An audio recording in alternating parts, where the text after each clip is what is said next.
welcome to Literary Prospects, where we talk to authors and literary professionals about books, publishing, and the writing life. I'm Kelley Vick. I'm the host of the program, and in just a moment, it will be my pleasure to introduce today's guest. But first, a reminder that if you like what you hear, please do take a moment to subscribe. It helps us out, and you can make sure you never miss an episode. Also, we've opened a Literary Prospects shop, so if you're looking for bookish shirts, totes, and gifts, please check that out at literaryprospects.etsy.com. And to grab books featured on the podcast and check out more curated book lists, you can visit the Literary Prospects bookstore on bookshop.org. We'll leave all those links below in the show notes. And now, let's introduce today's guest. Joselyn Takacs holds a PhD in creative writing and literature from the University of Southern California and an MFA in fiction from Johns Hopkins University. Her fiction has appeared in Gulf Coast, Narrative, Ten House, Harvard Review, The Rumpus, and elsewhere, and she was featured as one of Narrative Magazine's top writers under 30. Pearce Oysters is her first novel. Joselyn currently lives in Portland, Oregon, with her husband. Joselyn Takacs, thank you so much for joining today to talk about your sweeping debut novel, Pearce Oysters. Kirkus Reviews says Takacs tells a story that feels fresh in its point of view, all the while lending her characters a humanity that paints them neither as heroes nor as villains, but as messy, complex, and wholly worthy of the reader's time. Booklist says the complex characters and the lovingly described Louisiana setting bring this eco-tragedy sympathetically to life. Author Amy Bender says Pearce Oysters is chock full of pleasures, and especially potent is how deeply Takacs allows each perspective, including the presence of nature. Everyone and everything central to the book gets time and dignity on the page, and as a result, this world is so lived in and thoughtful and beautifully layered. A remarkable debut. Author Meg Wolitzer says in her gripping and emotionally rich novel, Joselyn Takacs is as perceptive about the natural world as she is about the ecosystem of the troubled family at the heart of this book. Pearce Oysters is an impressive, unflinching, and haunting debut. And one more, author Alice McDermott says this is fiction with a social conscience that is more wonderful still, beautifully told. Witty, vivid, consistently humane, a fabulous debut, entertaining, absorbing, necessary, and true. So, with all of that, what can you tell us about Pearce Oysters? I guess I just sort of begin with the fact that it's the story of a family, an oyster company, and an oil spill. So it follows a family, the Pearces, who've been in the oyster business in Louisiana for over 90 years, and it follows them as oil from the BP oil spill makes its way towards Louisiana's coastline. This is a family that does not get on in the best of times, and so it's really about how a family lives through an environmental disaster and also how it changes them. What was the spark that got this story started for you? Well, I used to live in Louisiana, in New Orleans, and I lived there at the time of the BP oil spill. So, this was a major life event for me too. I think no one expected when the oil spill happened that it would be as huge as it was. It's the largest accidental oil spill in world history. So it stuck with me for that reason. But then also I read an interview with an oyster farmer the summer of the spill as the well still had not been closed, and this oyster farm was closing down. And I knew nothing then about the oyster industry or how oysters are farmed. And I didn't know that the threat of an oil spill didn't just mean the loss of like one season for an oyster farmer, but it meant years of loss as an oyster farmer cultivates multiple years of oysters on his reefs. So um, I couldn't get that out of my mind. And later, when I decided that I was going to write the novel, um, I got a grant to record the oral histories of oyster farmers. Um, and nine years later now, here we are. Mhm.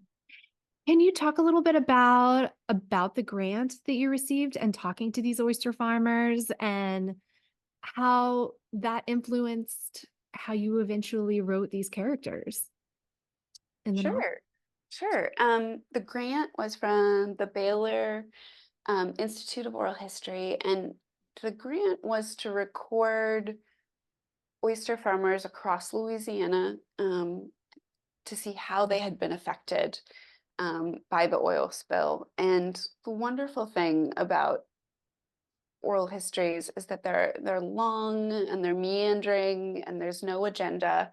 And you start at the beginning. So you start at, when were you born and where did you grow up and what was that like for you? Um, so after interviewing all of these oyster farmers, I learned so much more about the ecology of the bays in Louisiana and what it was like to grow up in various towns um, and then of course uh, the effects of the oil spill.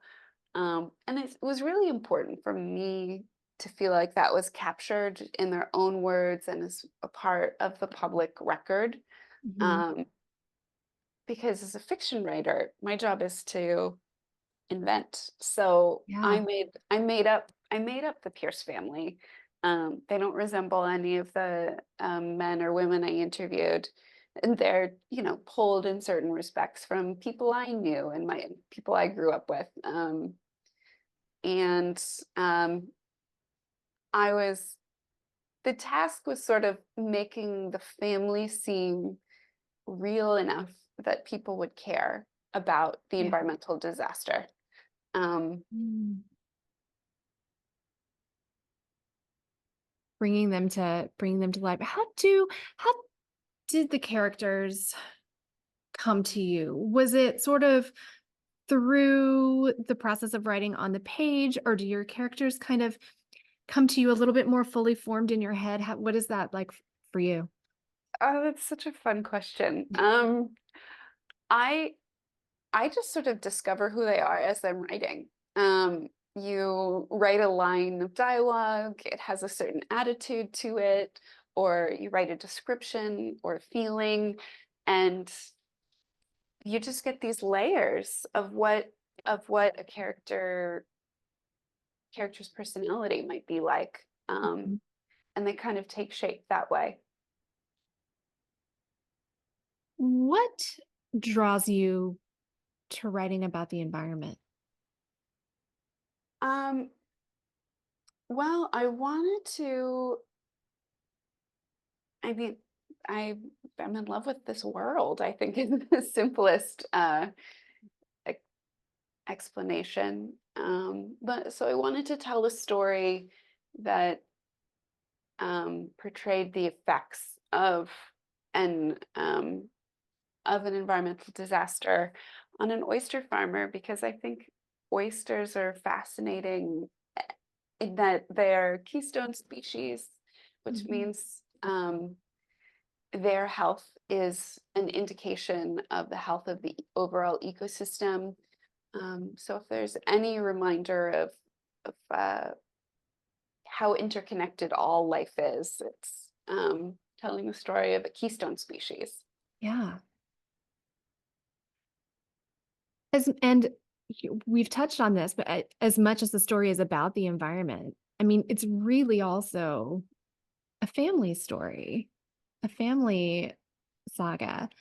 Um, how do these themes of family and the environment intertwine for you? Um, I think when I'm writing, I don't think about theme. theme just sort of Cool. happens. Mm-hmm. Um, and so I knew as I was writing the novel that the oil spill was going to get worse because that was history. Yeah. And so that lent itself to you know, writing about the oil encroaching on the coast, but then also exploring kind of the existential horror of toxic poisoning. A huge part of the um, I'm like trying to avoid the word trauma because it's used so much, but uh, a significant like part of living through the environmental disaster was not knowing how safe it was for Mm-hmm. families to be there on the coast. They were burning oil offshore. They were spraying a chemical dispersant, which you can breathe in, and they're carcinogenic. So there was a lot of fear mongering and very legitimate fear that people were being exposed to very, very damaging chemicals. Yeah. Um, so that was just had to be a part of the story. And that comes up in a few instances in the book. Like, should the oyster farmers be eating the seafood that they're harvesting, even though they're allowed to be harvesting? They're a little bit nervous already that the seafood may be tainted.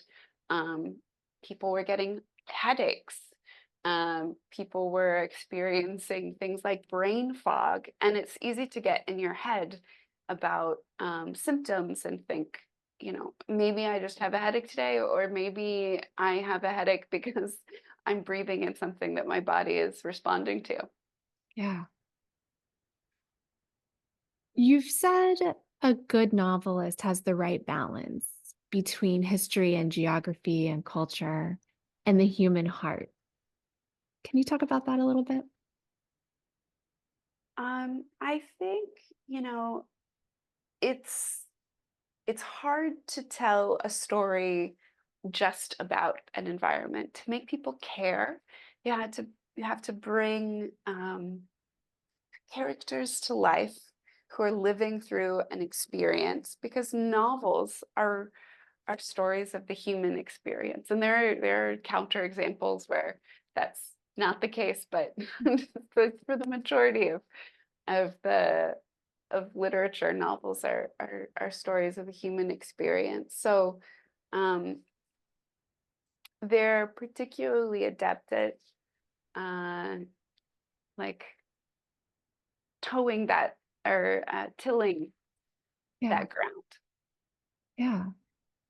You do a really cool thing with point of view in this book. It feels not quite omniscient. We're kind of zooming in and out of the perspective of different characters, kind of like a spotlight, a sort of roving third person limited. Um, how did you make the decision to tell the story like this? And how did you make it work? I think it took me so long to finish the novel because that was so hard. It's much harder to tell a multiple point of view story, I found out, especially because you have these character arcs and they all have to peak about the same time. Mhm. Um, and when I was writing, I may have figured out one character's arc, but not another. And the principal characters are two brothers and their mother, May. And I wasn't sure how it was going to make it work. Um, I decided to tell that story because I think the book would have been impoverished if I told one story uh and not the others. And I Mhm. wanted to try and tell as big of a story as I could. I wanted to try and tell a story of a community if I could. Um, and I the more perspectives that you bring in, the more peripheral characters you can bring in. Um, So that was part of my decision to to make the story as big as it was. Um, but gosh, sometimes I know I wish I'd written a single perspective story, but it would have been a different novel. So And weaving them together, sort of, we don't get one chapter from this perspective and then another chapter from another perspective, and then, which we see done a fair amount. You've really woven it in, and it feels so smooth, but like elegantly, and I can just imagine how difficult that would be. it's Sure. yeah, thank you for noticing that. Um, because you want the writing. I think the goal is to make the writing so good that it just disappears, that you're not aware of what's going on. Um, and in fiction workshop, uh, people hate a POV switch. They feel like, just tell the story straightforwardly from one POV. Don't dip into anyone else's head. Mhm. But I really wanted to. I admire the greats that can do that. So I wanted to try. Um, Mhm. in some cases it worked. In some cases, my editor said, "This isn't working. It's got to go." So Well, the finished product works well. You also, speaking of this sort of seamlessness, you also do this great job of educating your reader about the history of the oil spill and its effects on the environment, but without taking us out of the story, without pulling us away from the narrative. Did you struggle with how to structure that narrative in order to get all of that necessary backstory in without taking us out of the immediacy of what was going on with this family? yes, absolutely. Absolutely struggled with that. And I had early readers, thankfully, who told me, these passages are boring. Um, and they had to go. Like you know, it, I had passages about oyster reproduction that I thought were lovely, but I was told they didn't belong, and I wasn't sure if the novel should start on the oil rig that exploded. In the end, it didn't. It needed to start with the family, but there's just so much learning. Uh, I, over the years, I learned how to write this novel, and unfortunately, I think I'm going to have to learn how to write the next novel that way. There are certain things that are transferable, but people say that the second book is pretty hard too. So we'll see. Well, what was the process like on this one? You said 9 years from Mhm. sort of spark to finish. Um, so what was that process? What was the whole thing like? So after I had done the oral history interviews, then I just started writing free writes, and I didn't know what the story would be. I'm terrible at coming up with plots. So it's just not my skill set. The only way I know how to write is just to accumulate a bunch of pages and throw away a bunch of work. Which is an inefficient way to do it, but I think it's the only way that I could. So I approached the first draft in just timed writing sessions. And I would write for 2 hours at a time, taking little breaks. And then at the end of my session, I'd see where those pages had taken me, and sort of from that mess is where the novel came from. It took me so long because, well, I was in graduate school while I was writing the novel. So I was teaching and taking classes um, and taking breaks. But it took me a long time to find the story, which, you just can't rush those kinds of things, No. unfortunately. Yeah. When you're doing the free writing, are you really doing the I am not going to stop writing for this specific amount of time, no matter what? Or is it more of a just this is the time when I am in front of my notebook or in front of the screen? Maybe I'm rereading a little bit, but or is it just a zooming ahead writing the whole time? Um, it's usually word count. Um, I'll try and reach 1,000 words, and Mhm. then they say that Virginia Woolf, Virginia Woolf had the 1,000 word goal. It's sort of like a magical number. People Mm. like that number. Writers, I mean, like that number as a word Mhm. count goal for the day. It feels substantial. Um, Mhm. so that's what I used. And, some days I wrote more, and some days I didn't quite make it. But I always tried. So, what was the road to publication then like for you? Um, I finished the novel during the pandemic, and then so I didn't have an agent. I I queried a bunch of agents, and the world was people were still working in the publishing world, but things were slow. We were all sort of reevaluating our lives and in lockdown and doing the best we can.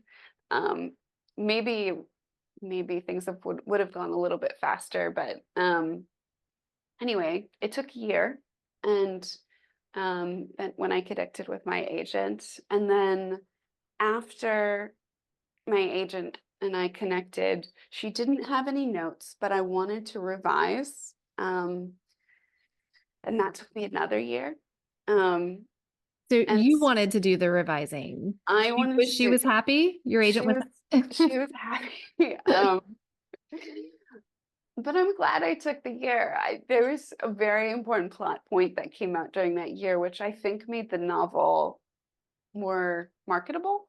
Um, and I was on submission for a couple months before my publisher the the novel, and then the novel was slated for publication 2 years after um after it was acquired. So, I finished a good draft 4 years ago.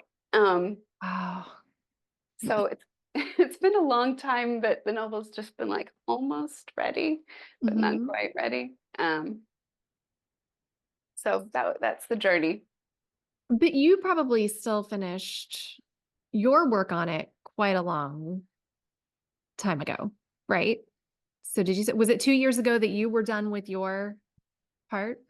I thought I was done, but then then you meet your publishing team and Mhm. they've got ideas. Okay. So there was uh, a year and a half of edits and scene changes and culling. The novel was longer, so we cut out a lot, which meant I had to rewrite scenes. Um, yeah, it there was more work to do. And this novel is still a bit long for a debut. There are no rules about these kinds of things, but Mhm. people like debuts to be not tomes. And the novel was a bit too long, but uh, I didn't know how to cut some of the plot away. And so it was really a negotiation on, okay, what really truly needs to stay and what can go.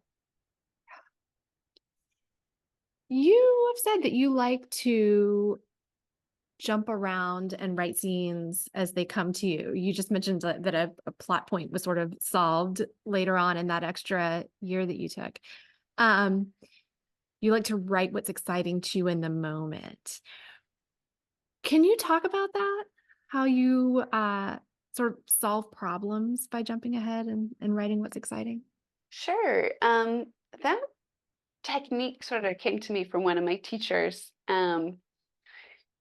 When I was getting stuck and as I was writing, her advice was to stop working on the scene that you're stuck on, stop working on the part of the book that you're stuck on, and instead write the thing that you're excited to write. So, um, when she was giving me feedback on her novel on the novel, she would say, um, "I can tell you're bored here," and when the writing is dull for for the reader, it's also dull for the writer. You can't fool anybody as much as you'd like to. So I it's really the best writing advice I've ever had because you get stuck so many times when you're working on a long project like this, and you Mhm. have to find what you're excited about. And that when you jump ahead and maybe write a scene that doesn't have any precedent yet in the novel, you things come out in that scene that help you understand what you need to write bef- chronologically before the scene that you've written. Mhm. Um, I feel like that was a windy answer and maybe it was incoherent, but It was completely coherent, and okay. I I do especially love that idea of just seeing a scene, getting excited about writing it, even if it's something that's going to take place, you think chronologically, or however way ahead in the narrative. And then all of a sudden you think, oh, here is the thing that also needs to go back here in the front. Maybe it's the thing that needed to go in that scene that I was bored to write, you know? Um, I just, I love that idea. You not only have an MFA, you have a PhD in creative writing. So, how did you make the decision to go on to do the PhD? And what was that like? Well, I was getting better at writing short stories in my MFA program, and I knew I wanted to write a novel. And I love teaching, so I wanted to stay in academia. And so Mhm. joining a PhD program meant that I would get to keep teaching, I would get time to write a novel, and hopefully I would be more employable at the end of it. Um, so that was my that was my decision process. And the PhD was so rigorous and so much work, but it made me a better thinker. To have to read so widely and to learn so much more outside of my field because the PhD is really an English PhD plus a creative dissertation. Um, so it was very different from my experience of being in an MFA program, which was very focused on craft and Mhm. um, contemporary fiction. So, yeah, I was interested in the creative writing PhD and what that entails, or why you would want to do the creative writing versus a more traditional sort of English PhD. So it's the creative dissertation. Creative dissertation, and we do take some workshops. There's some fiction writing that's happening, but it's in addition to our English literature coursework.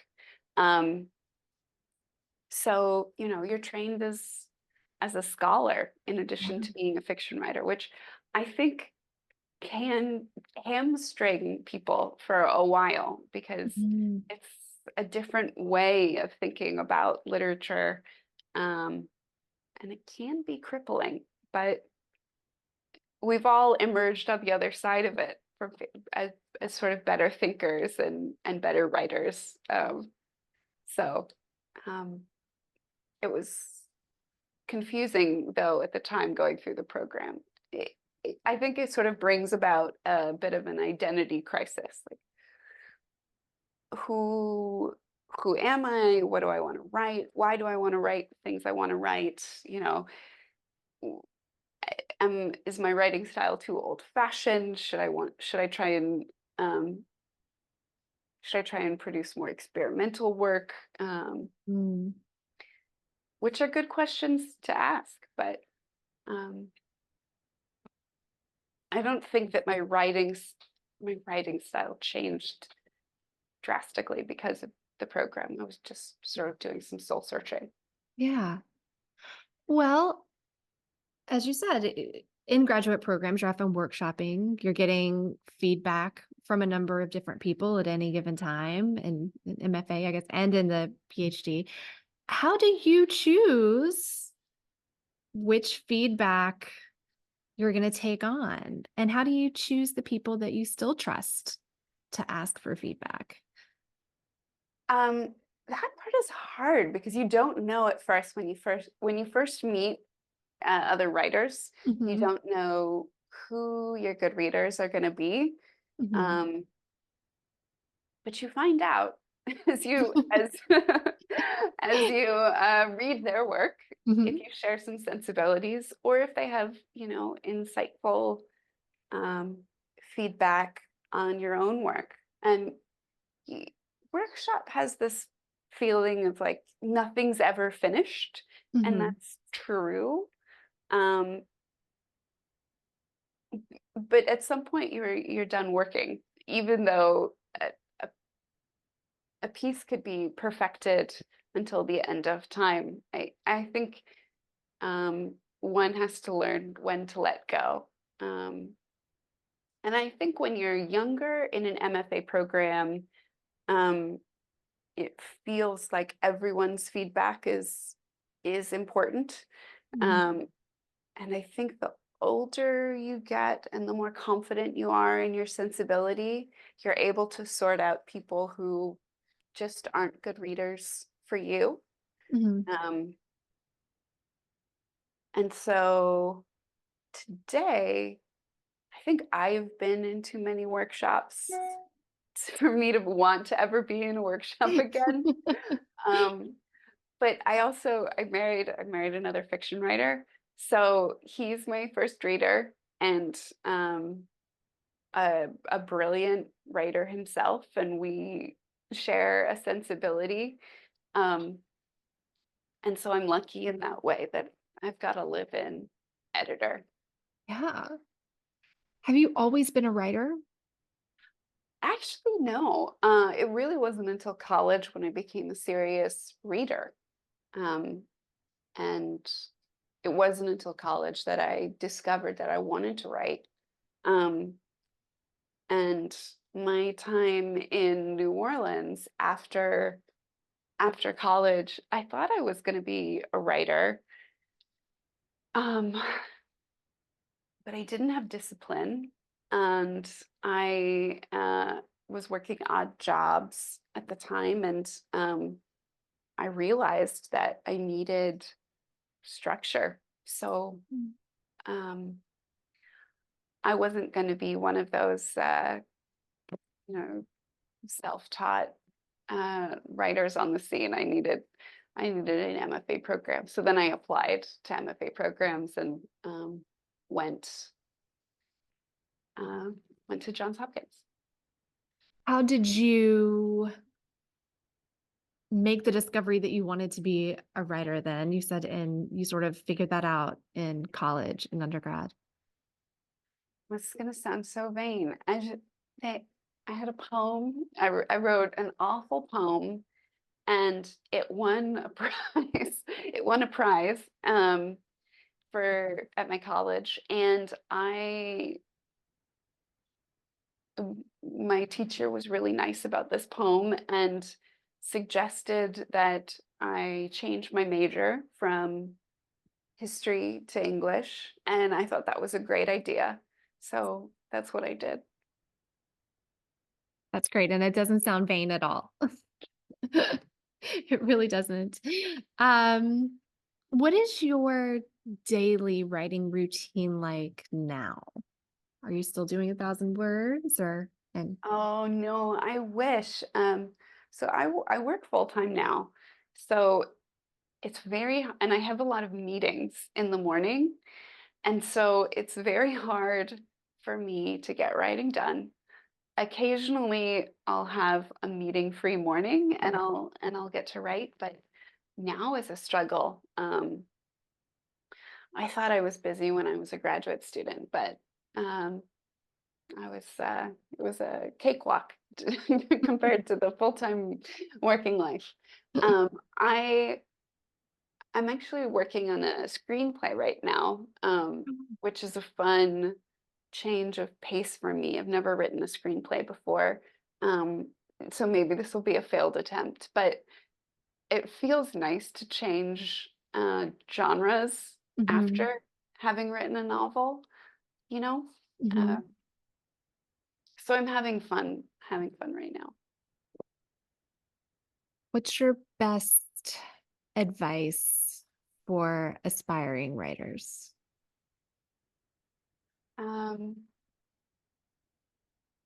let me think about that. It's so hard out there for writers. It really is. Um, I think the hardest part of getting your foot in the door is um, it's really, learning to deal with all of the rejection that is Yeah. a necessary part of becoming a writer. Yeah. Um, and every writer experiences loads of rejection at every stage. Um, and I think the difficult task is when you're getting rejected all the time is to really remember why you wanted to write in the first place and to try and continue to have fun writing despite that rejection. Um, Personally, it's helpful to have people in my life who are cheerleaders, but that not everybody has those people, especially if they're not surrounded by writers. Mm. Um, I think sort of prioritizing a playful attitude towards your writing practice can help. That's great. I love a playful attitude. Traditional last question. When Pearce Oysters is made into a movie or series, what do you think the theme song should be? Oh my gosh. Just that's such a great question. Theme song. Um, okay, there's a song by Chuck Berry called Louisiana. Oh, Mhm. Louisiana. And I have this fantasy that the novel will begin, or the movie would begin with um, that song during the opening credits. Oh, I love that. I love it. All right. I'm going to go listen to it now. Joselyn Takacs, thank you so much for joining. It's been a real pleasure talking to you. Oh, thank you so much for having me on. This has been such a delight. Thanks for joining us on Literary Prospects. If you liked what you heard, please subscribe and leave us a review. We'll see you next time.